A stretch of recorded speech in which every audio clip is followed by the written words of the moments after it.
Hello student, आज के इस लेक्चर में हम OSI मॉडल के बारे में पढ़ेंगे। OSI मॉडल आपकी नेटवर्किंग का एक बहुत ही इम्पोर्टेंट टॉपिक है, क्योंकि इस OSI मॉडल पर ही आपकी पूरी नेटवर्किंग बेस होती है। अगर आपको OSI मॉडल क्लियर हो गया तो आप ये समझिए आपके नेटवर्किंग का पूरा बेस क्लियर हो गया। आज का जो लेक्चर है आपका वो थोड़ा टाइम लेगा, पर आपका जो OSI मॉडल है वो क्लियर हो जाएगा आपको।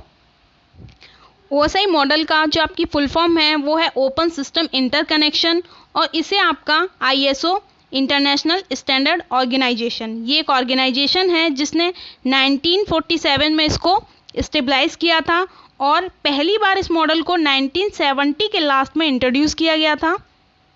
तो यहाँ पर जो आपका OSI मॉडल है वो नेटवर्किंग में दो सिस्टम्स के बीच में कम्युनिकेशन कराने के लिए एक रेफरेंस मॉडल है।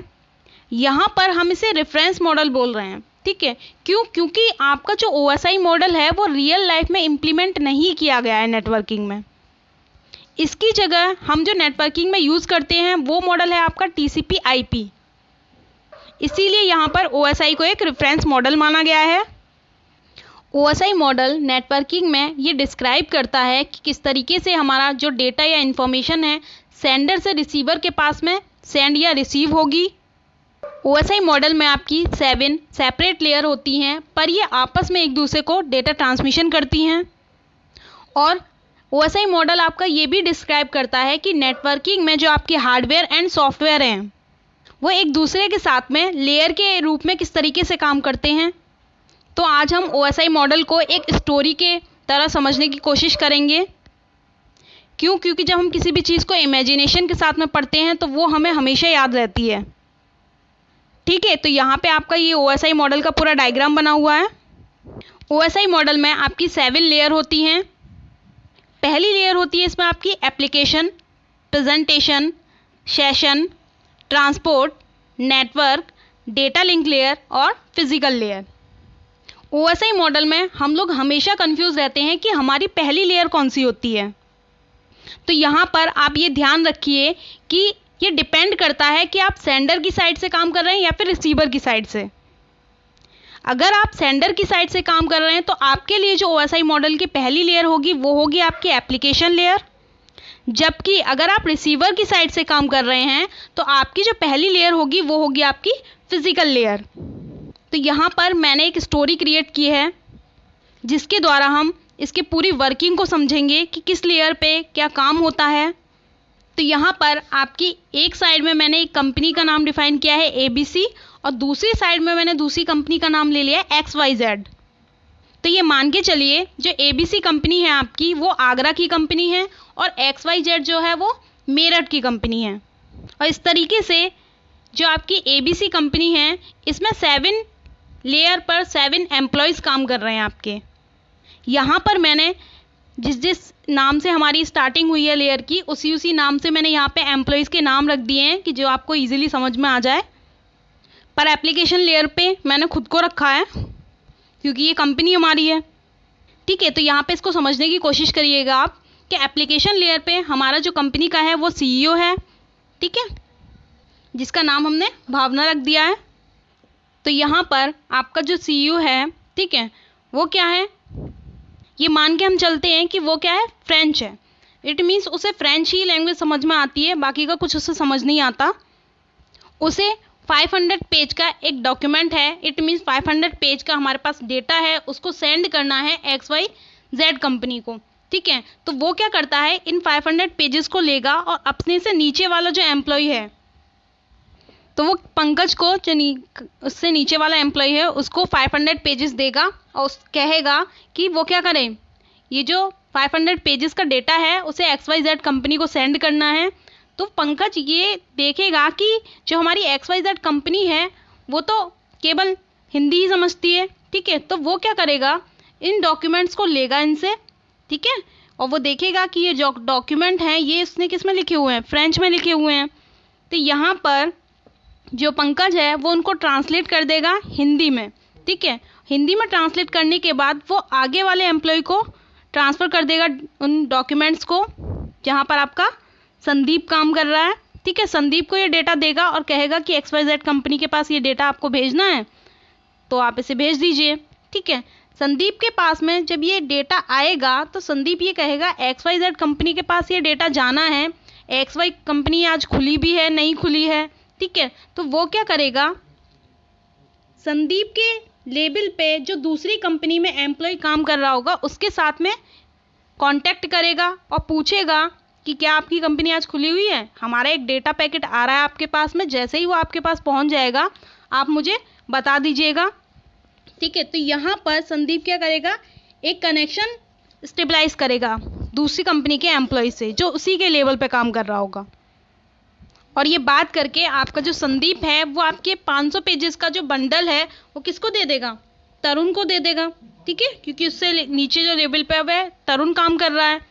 जैसे ही तरुण उन पेजेस को देखेगा तो वो कहेगा ये तो 500 पेजेस का बंडल है, ठीक है, पर हो सकता है ये 500 पेजेस कहीं लॉस हो गए तो वो क्या करता है, इन पैकेट्स को 5 पैकेट में डिवाइड कर देता है, 100 पेजेस हर एक पैकेट में डाल देता है, ठीक है। तो यहाँ पे ये क्या कर रहा है, जो आपका डेटा है उसको 5 पैकेट्स में तोड़ दिया, 5 एनवलप में आपका डेटा 100 पेजेस का डाल दिया, ठीक है। डालने के बाद में यहाँ पर आप ये ध्यान रखिएगा डेटा सेगमेंट में टूट रहा है, इट मीन्स यहाँ पे बांट दिया उसने डेटा को बांटने के बाद वो अपने नीचे वाले एम्प्लॉय को नितिन को दे देगा, ठीक है। नितिन क्या करेगा, वो देखेगा हाँ ये 500 पेजेस का डेटा है, कहाँ पे जाना है, ठीक है। तो यहाँ पे नितिन जो है वहाँ पर उस पैकेट के ऊपर टू और फ्रॉम दोनों का एड्रेस मेंशन कर देगा, ठीक है। एड्रेस मेंशन करने के बाद में वो नीचे वाले एम्प्लॉय से बताएगा कि आपको ये डेटा XYZ कंपनी के पास भेजना है, आप इस वाले रूट से होके चले जाइए। जो आपका सिंपल और सबसे पास वाला रूट होगा वो नितिन उसको बता देगा, ठीक है। तो नितिन वो जो आपके 5 बंडल हैं 100 पेजेस के, उनको किसे दे देगा, दुरुन को दे देगा। तो दुरुन जो है वो ये चेक करेगा कि जो 500 पेजेस का बंडल उसने दिया है वो एनवलप तो आपके खुले हुए हैं, कहीं भी अगर डेटा जा रहा है तो वो पेजेस तो निकल के गिर भी सकते हैं रास्ते में, ठीक है। तो वो उन पैकेट्स के ऊपर क्या करेगा, सील लगा देगा। इट मीन्स जो आपका डेटा है उसको एक तरीके से सिक्योर कर देगा। अगर उसके साथ में कोई भी छेड़छाड़ होती है या फिर कोई भी डेटा उसमें से गिर जाता है तो वो क्या होगा, हमें पता चल जाएगा, ठीक है। तो उसके बाद में वो पवन को उन पैकेट्स को पास कर देता है और पवन से बोल देता है कि भाई XYZ कंपनी के पास में आपका ये डेटा जाना है और आप इसको ले जाइए। नितिन ने आपको बता ही दिया होगा कि किस तरीके से जाना है।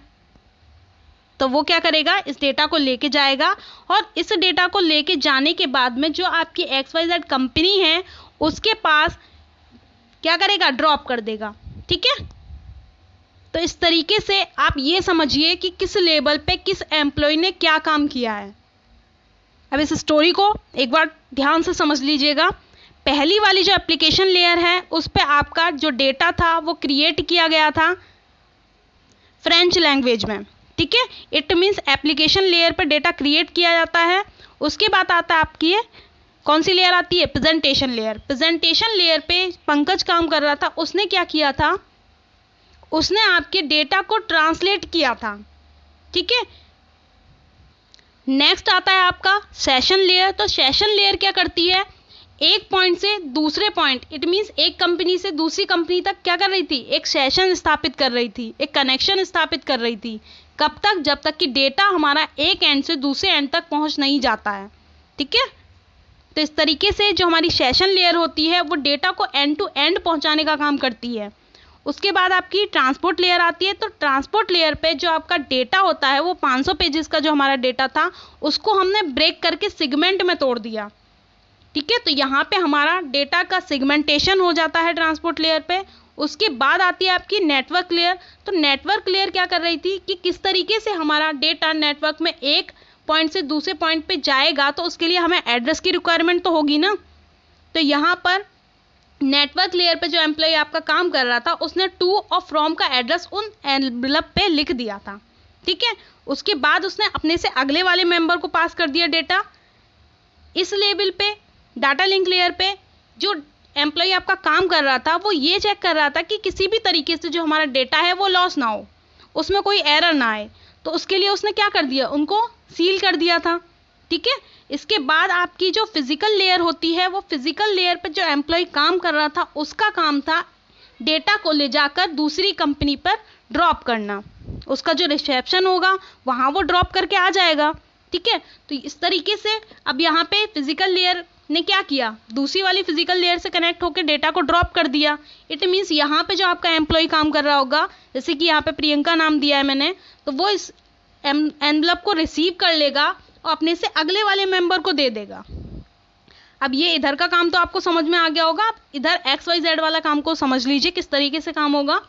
यहाँ पे रिसेप्शन पे जो बंदा काम कर रहा होगा उसको ये डेटा ड्रॉप कर देगा। डेटा मिलने के बाद वो ये बोलेगा हाँ इधर से आया है, ठीक है, डेटा आ गया, आगे ऊपर अपने वाले एम्प्लॉय को पास कर देगा। तो यहाँ पे डेटा लिंक लेयर आपकी क्या कर रही थी, सील लगा रही थी ना, तो रिवर्स यहाँ पे भी वो क्या करेगी, ये चेक करेगी कि डेटा हमारा, किसी ने डेटा के साथ छेड़छाड़ तो नहीं करी है, डेटा लॉस तो नहीं हुआ है किसी भी तरीके से। ठीक है, ये चेक करने के बाद अगर ओके होता है तो वो अपने से ऊपर वाले एम्प्लॉय को पास कर देता है नेटवर्क लेयर पे जो एम्प्लॉय होगा आपका। ठीक, नेटवर्क लेयर पे जो आपका एम्प्लॉय था उसने क्या काम किया था, एड्रेसिंग का काम कर रहा था। ठीक, यहाँ पर वो यही चेक करेगा कि ये डेटा कहाँ से आया है और सही जगह आया है कि नहीं। अगर ये ओके है तो इससे ऊपर ट्रांसपोर्ट लेयर पे डेटा क्या होगा, पहुँच जाएगा। ट्रांसपोर्ट लेयर पे आपका जो एम्प्लॉय काम कर रहा होगा वहाँ पे क्या होगा, पहले सिगमेंटेशन हो रही थी तो वो उसको रीअसेंबल कर देगा, चेक करेगा कि ये पांचों जो पैकेट हैं वो तो एक ही डेटा है, तो वो पांचों पैकेट से डेटा निकालेगा और उनको एक के नीचे एक सेट कर देगा और आगे ट्रांसफ़र कर देगा। यहाँ पर ये देखिए पहले सिगमेंटेशन हो रहा है, सिगमेंटेशन पे ही ट्रांसपोर्ट लेयर क्या करती है, रीअसेंबलिंग भी करती है। ठीक है, उससे आगे हम सेशन लेयर पे पहुँचेंगे तो सेशन लेयर का काम था एंड टू एंड सेशन स्थापित करने का। ठीक है, तो जैसे ही सेशन लेयर पे हमारा डेटा पहुंचता है तो सेशन लेयर जिस कंपनी से आपका डेटा आया है उसकी सेशन लेयर पे जो एम्प्लॉय काम कर रहा होगा उसको कॉल करेगा और बताएगा कि हाँ जी आपका डेटा आपका आ चुका है। तो अब हमारा जो कनेक्शन हमने स्टेबलाइज कर रखा था सेशन पे वो एंड हो जाता है। ठीक है, तो इस तरीके से यहाँ पर कनेक्शन कंप्लीट मीन्स हमारा डेटा ट्रांसमिशन हो चुका है और कम्प्लीटली हो चुका है, विदाउट एरर हुआ है, ये कंफर्म हो जाता है और यहाँ पे जो कनेक्शन था वो ब्रेक हो जाता है। ठीक है, अब यहाँ पे प्रेजेंटेशन लेयर पे वो ट्रांसलेट करके पढ़े, आगे पहुँचाए अपने बॉस को, उसका बॉस पढ़ ले, हमारा काम ख़त्म। तो इस तरीके से आपका पूरा डेटा ट्रांसमिशन किया जाता है। अब बात करते हैं कि हमारा मॉडल किस तरीके से काम करता है। ये तो पूरी एक स्टोरी हो गई कि हर एक लेयर पे क्या काम हो रहा है, ये समझ में आ जाए हमें। अब हम बात करते हैं अपने मॉडल की। तो यहाँ पर आपकी जो एप्लीकेशन, प्रेजेंटेशन और सेशन लेयर होती है, यहाँ पर आपके सॉफ्टवेयर काम करते हैं। ठीक है, नेटवर्क, डेटा लिंक और फिजिकल, यहाँ पर आपके हार्डवेयर काम करते हैं। आपकी जो ट्रांसपोर्ट लेयर होती है वो आपकी, ये कह सकते हो एक तरीके से हार्ट ऑफ द लेयर्स होती है। दोनों हार्डवेयर और सॉफ्टवेयर को कनेक्ट करने का काम आपका ट्रांसपोर्ट लेयर करती है। यहाँ पर एप्लीकेशन, प्रेजेंटेशन और सेशन, यहाँ पर हमारा डेटा ओरिजिनल फॉर्म में होता है, जबकि ट्रांसपोर्ट लेयर पे हमारा डेटा सेगमेंट में चेंज हो जाता है। नेटवर्क लेयर पे वही डेटा किस में चेंज हो रहा है, पैकेट्स में। डेटा लिंक लेयर पे ये फ्रेम में कन्वर्ट हो जाता है और यही आपका फिजिकल लेवल पे ये बिट में कन्वर्ट हो जाता है। क्योंकि ये आप जानते हो कि जब डेटा ट्रांसमिशन मीडिया के माध्यम से ट्रेवल करता है तो वो बिट की फॉर्म में ही जाता है। अब हम बात करते हैं इसकी एक एक लेयर की कि किस तरीके से कौन सी लेयर क्या काम करती है। क्योंकि ये स्टोरी पूरी एक बार आपको क्लियर हो गई होगी तो आपको हर एक लैंग्वेज अब इजीली समझ में आएगी। तो सबसे पहले हम बात करते हैं फिजिकल लेयर की। तो जो आपकी फिजिकल लेयर है वो OSI मॉडल की सबसे लोअर लेयर होती है आपकी। फिजिकल लेवल पे जो आपका डेटा होता है वो बिट की फॉर्म में होता है। साथ ही साथ आपकी जो फिजिकल लेयर होती है वो ये कंसीडर करती है कि हमारा जो डेटा है वो किस तरीके से ट्रांसमिशन मीडिया के माध्यम से ट्रेवल करके सोर्स से डेस्टिनेशन तक पहुंचेगा। इट मीन्स सेंडर से रिसीवर के बीच में जो फिजिकल कनेक्शन होता है वो आपका फिजिकल लेयर ही प्रोवाइड करती है। और साथ ही साथ हम ये देख लेते हैं कि और क्या क्या फिजिकल लेयर काम करती है हमारी। तो सबसे पहले physical characteristics of interface and medium. It means हमारी जो फिजिकल लेयर होती है वो ये डिफाइन करती है कि हमारे जो दो सिस्टम हैं उनके बीच में हम किस तरीके का आपका ट्रांसमिशन मीडिया यूज़ कर रहे हैं। इट मीन्स जो ट्रांसमिशन मीडिया आप यूज़ कर रहे हो वो गाइडेड है या फिर अनगाइडेड, मतलब वायर्ड ट्रांसमिशन मीडिया का यूज़ कर रहे हो आप या फिर वायरलेस का। तो ये भी कौन डिफाइन करता है? आपका फिजिकल लेयर डिफाइन करती है। दूसरा आता है आपका representation of bit. It means physical layer ये भी ध्यान रखती है कि हमारा जो डेटा है वो फिजिकल लेयर पर किसकी फॉर्म में होना चाहिए? बिट की फॉर्म में रिप्रेजेंट होना चाहिए। नंबर थर्ड इसका काम है data rate. Physical layer data के ट्रांसमिशन रेट को भी डिफाइन करती है और उसे मैनेज करती है। इट मीन्स पर सेकंड हमारी कितनी बिट ट्रांसमिट की जा रही हैं आपकी सेंडर से रिसीवर के पास में, तो उस चीज़ को भी ये कंट्रोल करती है। क्यों? क्योंकि अगर हम एक स्पीड से ज़्यादा से, इट मीन्स हमारी जो स्पीड है वो क्या है, सेंडर की स्पीड ज़्यादा है रिसीवर से, ठीक है, तो सेंडर तो अपनी स्पीड से सेंड कर देगा डेटा को, पर ये पॉसिबल नहीं है ना कि जो रिसीवर है वो भी उतनी ही स्पीड से डेटा को रिसीव कर रहा हो, तो यहाँ पर आपका डेटा लॉस हो सकता है। ठीक, इस चीज़ को कंट्रोल करने के लिए यहाँ पर ये क्या करती है, अपने ट्रांसमिशन रेट को भी कंट्रोल करती है और ये ध्यान रखती है कि पर सेकंड कितनी बिट आपकी ट्रैवल करें। नेक्स्ट आता है आपका सिंक्रोनाइजेशन ऑफ बिट। तो सेंडर और रिसीवर जो है आपके वो केवल बिट रेट को सेम नहीं रखते हैं कि सेम बिट रेट से आपका डेटा सेंड किया जा रहा है और रिसीवर उसी रेट से क्या कर रहा है, उसको रिसीव कर रहा है, बल्कि ये बिट लेवल पे अपने आप को सिंक्रोनाइज भी करते हैं। अगर हम दूसरे शब्दों में कहें कि तो जो आपका सेंडर है और रिसीवर है वो अपने सिस्टम की क्लॉक को भी सिंक्रोनाइज करते हैं एक दूसरे के साथ में, तभी वो सेम रेट से डेटा ट्रांसमिशन कर पाते हैं। अगला आता है आपका लाइन कॉन्फ़िगरेशन। तो फिजिकल लेयर जो है वो ये भी कंफर्म करती है कि जो आपकी डिवाइसेस आपस में कनेक्ट हैं वो किस टाइप से कनेक्ट हैं। इट मीन्स जो कनेक्शन उन दोनों के बीच में हो रहा है वो पॉइंट टू पॉइंट हो रहा है या फिर मल्टी पॉइंट हो रहा है। अगला आता है आपका फिजिकल टोपोलॉजी। तो जो फिजिकल लेयर आपकी ये भी डिफाइन करती है कि जो आपकी डिवाइसेस नेटवर्क में कनेक्टेड हैं वो कौन सी टोपोलॉजी के माध्यम से आपस में कनेक्ट हैं। नेक्स्ट है आपका ट्रांसमिशन मोड। तो फिजिकल लेयर डेटा ट्रांसमिशन किस मोड के द्वारा हो रहा है डिवाइसेस के मध्य, ये भी डिफाइन करती है कि आपका जो डेटा ट्रांसमिशन हो रहा है वो सिंप्लेक्स से हो रहा है, हाफ डुप्लेक्स से कर रहे हो आप, या फिर फुल डुप्लेक्स से हो रहा है। ये चीज़ भी वो क्या करती है, फिजिकल लेयर डिफाइन करती है। दूसरी लेयर है आपकी यहाँ पे डेटा लिंक लेयर। तो डेटा लिंक लेयर पे आपका जो डेटा होता है वो फ्रेम्स में कन्वर्ट हो जाता है। It means data link layer पे हमारा डेटा फ्रेम में होता है और साथ ही साथ जो आपकी डेटा लिंक लेयर है वो रेस्पॉन्सिबल होती है एरर करेक्शन और डिटेक्शन के लिए। तो आगे देख लेते हैं कि हमारी डेटा लिंक लेयर की और क्या क्या रेस्पॉन्सिबिलिटीज़ होती हैं। जैसे कि पहला है आपकी फ्रेमिंग। डेटा लिंक लेयर पे जो आपका डेटा होता है वो फ्रेम में कन्वर्ट हो जाता है। दूसरा आता है आपका फिजिकल एड्रेसिंग। तो डेटा लिंक लेयर नेटवर्क में किसी भी डिवाइस का जो आपका फिजिकल एड्रेस होता है उसे डिफाइन करती है। इट मीन्स डिवाइस का जो आपका मैक एड्रेस होता है। आपका मैक एड्रेस क्या होता है, किसी भी डिवाइस का जो एनआईसी कार्ड है आपका नेटवर्क इंटरफेस कार्ड, उसका एक यूनिक एड्रेस होता है जिसे कि हम फिजिकल एड्रेस बोलते हैं। ये एड्रेस हमारे नेटवर्क में हमारी किसी डिवाइस को क्या करता है, आइडेंटिफाई करता है।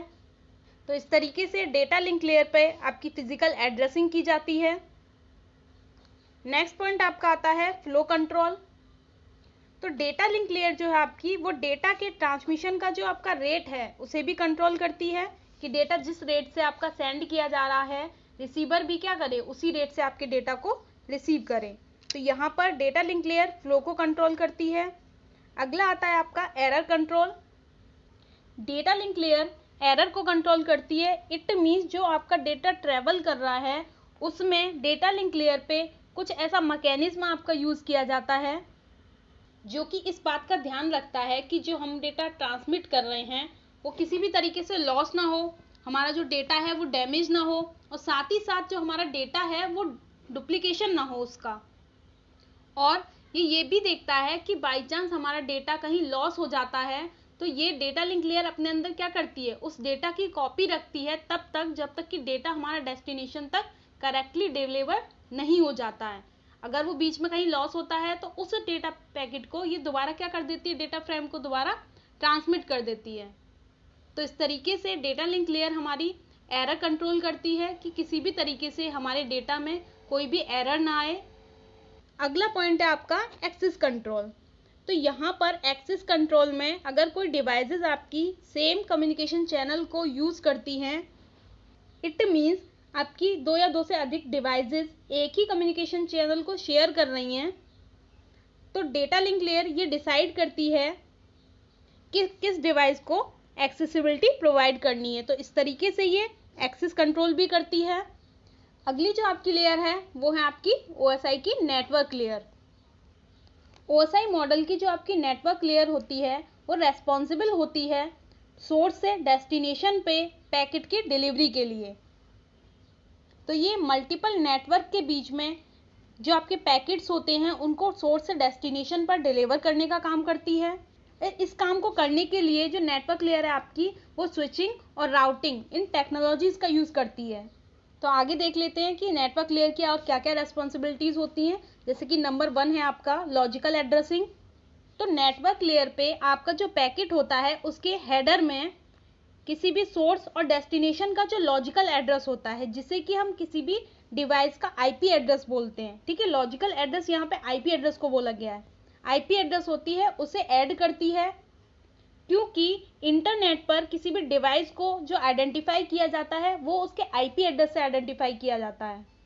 तो इस तरीके से नेटवर्क लेयर आपकी लॉजिकल एड्रेसिंग का काम करती है। नंबर 2 आता है आपका राउटिंग।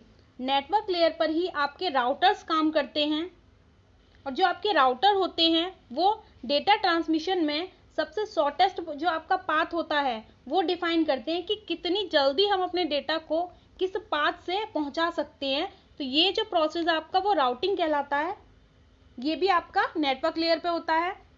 तो इस तरीके से इंटरनेट पे ले जाने का जो काम करता है हमारा डेटा को, वो आपका नेटवर्क लेयर करता है। अगली जो आपकी लेयर आती है वो है आपकी ट्रांसपोर्ट लेयर। तो जो ट्रांसपोर्ट लेयर है आपकी वो डेटा को ट्रांसमिट करने का काम करती है। ट्रांसपोर्ट लेयर पे जो आपका डेटा होता है वो सेगमेंट की फॉर्म में होता है। तो यहाँ पर हम देख लेते हैं कि हमारी जो ट्रांसपोर्ट लेयर है हमें और क्या क्या फैसिलिटीज़ प्रोवाइड करती है। तो सबसे पहला आता है यहाँ पे सर्विस पॉइंट एड्रेसिंग। जैसा कि हम लोग जानते हैं कि हमारे जो कंप्यूटर सिस्टम है एक ही समय पे कई सारे प्रोसेस करता है, तो यहाँ पे जो आपका डेटा होता है उसे केवल सोर्स से डेस्टिनेशन पर डिलीवर ही नहीं करना होता, साथ ही साथ ये क्या करता है उसकी सर्विस के जो एड्रेस होता है, इट मीन्स पोर्ट एड्रेस हमारे, वो भी ये डिफाइन करता है कि किस तरीके से किस पोर्ट के माध्यम से हमारा जो डेटा कम्युनिकेशन है वो पॉसिबल होगा। तो यहाँ पर आपका जो पोर्ट एड्रेस होता है उसी को हम यहाँ पे सर्विस पॉइंट एड्रेसिंग बोलते हैं। तो ये डिफाइन करना भी आपका ट्रांसपोर्ट लेयर का काम होता है, क्योंकि हर एक सर्विस का अपना एक पोर्ट एड्रेस होता है यहाँ पे कि किस पोर्ट के माध्यम से किस काम को परफॉर्म किया जाएगा नेटवर्किंग में। ठीक है, तो यहाँ पे आपका जो पोर्ट एड्रेस है वो भी आपकी ट्रांसमिशन लेयर डिफाइन करती है। दूसरा आता है यहाँ पे सेगमेंटेशन एंड रीअसेंबलिंग। तो यहाँ पर अभी हमने स्टोरी में देखा था जो हमारी ट्रांसपोर्ट लेयर थी वो हमारे डेटा को सेगमेंट में ब्रेक करती है। ठीक है, जब दूसरी डेस्टिनेशन पे जब डेटा पहुँच जाता है तो उसकी जो ट्रांसपोर्ट लेयर होती है वो उन सेगमेंट को क्या करती है, दोबारा से रीअसेंबल कर देती है और जो उनकी ओरिजिनल फॉर्म थी उसमें उस डेटा को लेके आ जाती है। अगला आता है आपका कनेक्शन कंट्रोल। तो यहाँ पर जो आपकी ट्रांसपोर्ट लेयर होती है वो डेटा के किस तरीके से कनेक्शन है, डेटा ट्रांसमिशन में आपका कनेक्शन किस टाइप का है उसे भी कंट्रोल करती है। वो कनेक्शन आपका कनेक्शन ओरिएंटेड है या फिर कनेक्शन लेस है। तो यहाँ पे इस काम को करने के लिए आपका TCP लेयर जो है उस पर आपके दो इम्पोर्टेंट प्रोटोकॉल काम करते हैं, UDP और TCP। तो यहाँ पर जो आपकी UDP है, यूज़र डेटाग्राम प्रोटोकॉल, ये आपको connection less data transmission provide करता है, जबकि आपका जो TCP है वो कनेक्शन ओरिएंटेड आपका ट्रांसमिशन प्रोवाइड करता है। अगर हमें डेटा जो है वो इस टाइप का डेटा, थोड़ा सेंसिटिव डेटा जो है उसे अगर हम सेंड कर रहे हैं कि जब डेटा हमारा डेस्टिनेशन पे पहुंच जाए तो हमें एक एक्नॉलेजमेंट जनरेट कराए कि हाँ हमारा डेटा सक्सेसफुली आपका ट्रांसमिट हो चुका है। तो इस टाइप का अगर हम कोई ट्रांसमिशन करते हैं तो हम TCP का यूज़ करते हैं। अगर हमारे पास डेटा बहुत ज़्यादा अमाउंट में है और उसे हमें ट्रांसमिट करना है, हमें ये फिक्र नहीं है कि उसकी कुछ बिट लॉस भी हो जाती है तो ठीक है, तो उस कंडीशन में हम यूडीपी का यूज़ करते हैं। फॉर एग्जांपल आप लोग यूट्यूब से कोई भी लेक्चर देखते हो या फिर कोई भी वीडियो देखते हो, तो उस कंडीशन में आप ये नहीं देखते हो कि क्वालिटी बहुत अच्छी होनी चाहिए, ठीक है। इट मीन्स हमारा कुछ बिट वहाँ पे लॉस भी हो गया, थोड़ा सा जो वीडियो है उसका रेजोल्यूशन जो है वो कम भी हो गया, तो हमें कोई फ़र्क नहीं पड़ेगा, बस हमारा डेटा ट्रांसमिशन होना चाहिए। तो इस कंडीशन में जो आपका ट्रांसमिशन होता है वो यूडीपी के माध्यम से होता है। अगला पॉइंट जो है आपका वो आता है यहाँ पे फ्लो कंट्रोल। तो डेटा ट्रांसमिशन में जो आपकी डेटा ट्रांसमिशन में ट्रांसपोर्ट लेयर है वो आपकी फ्लो को भी कंट्रोल करती है कि हमारा जो डेटा है वो इसी तरीके से फ्लो करो जिस तरीके से वो सेंडर जो है वो उसको रिसीव कर पाए। ऐसा ना हो कि हम ज़्यादा स्पीड से सेंड कर रहे हैं, हमारा रिसीवर उतनी स्पीड से रिसीव ही नहीं कर पा रहा है, तो हमारा डेटा क्या होगा, बीच में लॉस हो जाएगा। तो डेटा के फ्लो को भी ये क्या करता है, कंट्रोल करता है। साथ ही साथ अगला जो है इसका वो है एरर कंट्रोल। ट्रांसमिशन लेयर भी क्या करती है, आपका एरर को कंट्रोल करती है कि हमारा जो डेटा है वो एरर फ्री हो, हमारा डेटा लॉस ना हो।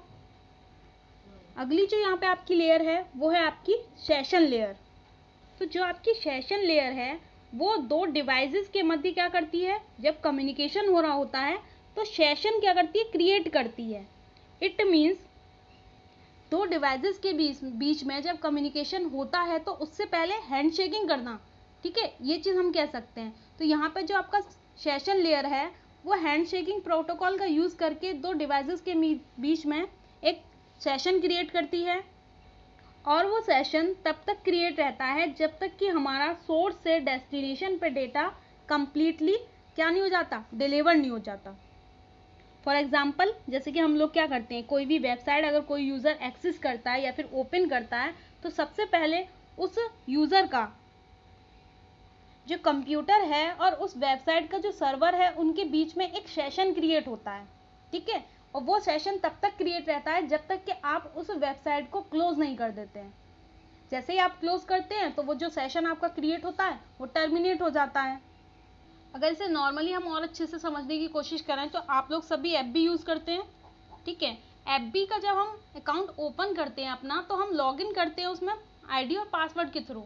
तो आईडी और पासवर्ड के थ्रू जब हम लोग लॉगिन करते हैं तो हमारा जो एफबी का सर्वर होता है उसके साथ में हमारा क्या होता है, एक कनेक्शन स्थापित हो जाता है, एक कनेक्शन बन जाता है। कब तक, जब तक कि हम अपने अकाउंट को एक्सेस करते हैं।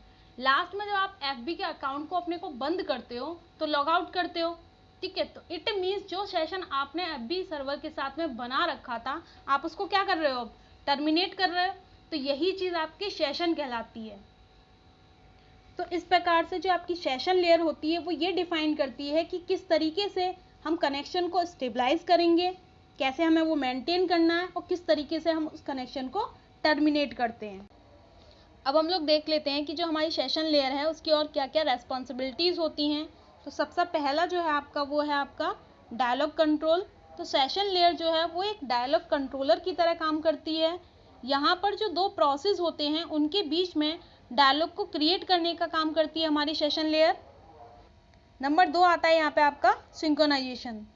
सेशन लेयर पे आपका सिंक्रोनाइजेशन होता है। इट मीन्स ट्रांसमिशन में अगर कोई एरर आ जाती है तो ये उस ट्रांसमिशन को दोबारा से स्टार्ट कर देती है। अगली लेयर है हमारी presentation layer. Presentation layer OSI model में डेटा को रिप्रेजेंट करने का काम करती है। इस लेयर पर डेटा का इंक्रिप्शन, डिक्रिप्शन और कंप्रेशन किया जाता है। प्रेजेंटेशन लेयर जो है वो ऑपरेटिंग सिस्टम से रिलेटेड एक लेयर है। तो इस तरीके से इस लेयर पे आपका जो काम परफॉर्म किया जाता है वो है आपका ट्रांसलेशन, इंक्रिप्शन, डिक्रिप्शन और कंप्रेशन। ओएसआई मॉडल की लास्ट लेयर है आपकी एप्लीकेशन लेयर। एप्लीकेशन लेयर जो है आपकी वो यूज़र से इंटरेक्ट करती है और यूज़र को एक ऐसा प्लेटफॉर्म प्रोवाइड करती है जिसके द्वारा जो आपका यूज़र है वो एप्लीकेशंस को यूज़ करता है और अपने डेटा को क्रिएट करता है। साथ ही साथ एप्लीकेशन लेयर पे आपके बहुत सारे प्रोटोकॉल्स काम करते हैं, जैसे कि आपका HTTP, FTP, SMTP, टेलनेट और भी बहुत से प्रोटोकॉल्स हैं जो एप्लीकेशन लेयर पे आपके काम करते हैं। एप्लीकेशन लेयर के द्वारा जो आपका यूज़र होता है वो रिमोट कंप्यूटर से फाइल को एक्सेस कर सकता है और फाइल को रिट्राइव भी कर सकता है। साथ ही साथ जो आपकी एप्लीकेशन लेयर है वो ईमेल को फॉरवर्ड स्टोर करने की सुविधा भी आपको देती है, जिसके लिए हम यहाँ पर SMTP जो प्रोटोकॉल है उसका यूज़ करते हैं, जिसकी आपकी फुल फॉर्म है सिंपल मेल ट्रांसफ़र प्रोटोकॉल। साथ ही साथ यूज़र डेटाबेस से डायरेक्टरी को एक्सेस कर सकता है एप्लीकेशन लेयर पे। तो आई होप आपको जो OSI मॉडल है वो क्लियर हो गया होगा, किस तरीके से उसकी लेयर पे क्या काम किया जाता है।